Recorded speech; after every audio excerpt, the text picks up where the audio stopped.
beautiful. Here's Mark See the colour on the onions. We're here and the for garlic. two, and we're looking And at it's the really got that. Oh gosh, I feel like I'm at the Olympics here. Junior cricket, by Jove. You can see it's caramelised. See the caramelisation on it. So the peppers and the onions. He's making. Oh God, I should have got my Richie Simmons shorts. Shrimp. Hello. You can see the caramelised onions. I'm just coming around to show you. It's nice to see you all honest. See the caramelisation. And that's what we're looking for. Great cooking, and also he is such a stitch. It gives us Very a nice friendly, funny, makes cooking. Fantastic. Oh, by Jove. Do you want to see Chef?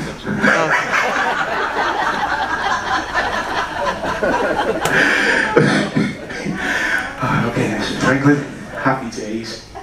Alright then, I'm not doing that again. Brilliant. Yes, oh you cheeky monkey, look at him. I have such a wonderful relationship with the team here, and we respect each other so much.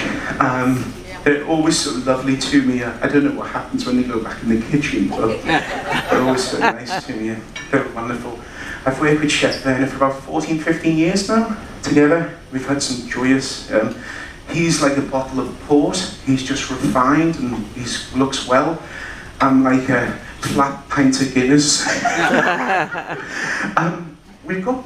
that we've got that ready, what I want to do is just quickly, before I start making this sauce, shrimp. Common culprits with shrimp, and it's not your fault. The best temperature, if you sous vide at home, sous vide, which is cooking in a water bath, in a bag in a water bath, the best temperature for shrimp is 120. After 120, that shrimp's going to start to toughen up the muscle. 145 maximum. So whenever you're doing that, with the unfortunate thing at 120, you're not going to get the big brown on there. So one of the things we had with shrimp, when I started playing about with the shrimp, I wanted to take on the shrimp.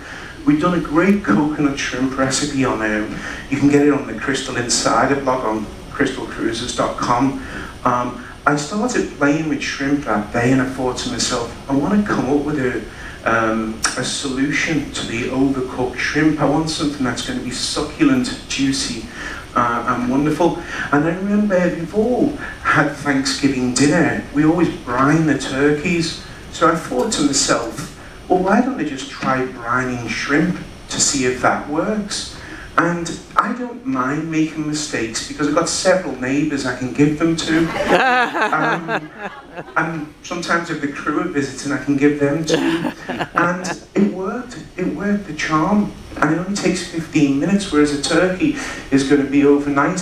So we made this quick brine. So what we did for it was took some salt, some sugar, and a little bit of water. We stirred that together, and in about 15 minutes, this same brine works perfect with salmon.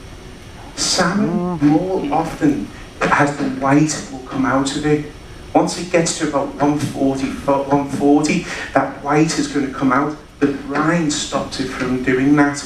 The best way to cook a piece of salmon is take this brine, leave it in there for about 20 minutes, bring it out, dry it with the skin on, start with a cold pan, no oil, skin side down, cold pan, frying pan, skin side down, let it go for about 5 to 6 minutes. The oil from the salmon is going to come out into the pan, not a hot pan like we've been trained, a cold pan. The cold pan draws out the oil from the salmon, crisps the skin up perfectly.